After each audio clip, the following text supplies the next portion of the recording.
আমার বৃহস্পতিবারের দিনটা কেমন কাটলো চলো তোমাদের সঙ্গে সেই গল্পটা শেয়ার করি। নমস্কার, আমি লিপি, চলে এলাম আর একটা ভিডিও নিয়ে। মেয়ের স্কুল থাকলে প্রথমেই যে কাজটা থাকে, সকালে উঠে ওর ইউনিফর্মটা গুছিয়ে নিই, কোনো দিন রাত্রেবেলাও গুছিয়ে রাখি। তারপরে মেয়ের টিফিন, প্রথমে মেয়ে বললো যে আমি রুটি তরকারি টিফিন নেবো, তারপরে হঠাৎ মুড চেঞ্জ, বললো আমাকে ফল আর কেক দিয়ে দাও। তো টিফিন দিয়ে দিলাম গুছিয়ে। মেয়ে রেডি হয়ে এখন স্কুলে বেরিয়ে যাচ্ছে। বাইরের ওয়েদারটা একটু মেঘলা মেঘলা, তাই ছাতা দিয়ে দিলাম।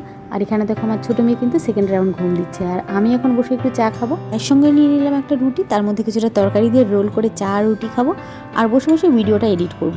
এই ধরনের সময়গুলোতে ভিডিও এডিট করে রাখি একটু একটু করে, তাহলে আমার কাজটা একটু তাড়াতাড়ি হয়। মেয়ে স্কুলে বেরিয়ে যাওয়ার পর চা ঠাকে এখন বাজার কী কী আনতে দিতে হবে তার লিস্ট করব। তার আগে দেখে নিচ্ছি কী কী ঘরে রয়েছে, তারপরে লিস্ট করে হোয়াটসঅ্যাপে পাঠিয়ে দিলাম হাজব্যান্ডকে। এখন কী কী রান্না হবে সেটাও দেখে নিলাম। ইতিমধ্যে আমার ছোটো মেয়ে উঠে পড়েছে, ওর সঙ্গে কিছুটা সময় কাটালাম, ওকে একটু খাইয়ে দিলাম। দেখো এর মধ্যে বেশ কিছুটা সময় কেটে গেছে, আমার হাজব্যান্ড কিন্তু চলে এসেছে, বাজার নিয়ে এসেছে। এগুলো এখন আর দেখবো না, একবারে বিকেলে দেখে তুলবো আর তোমাদেরও দেখাবো। আর আজকে দেখো নিয়ে এসেছে বোয়াল মাছ, এটা অবশ্য আজ হবে না, কাল হবে।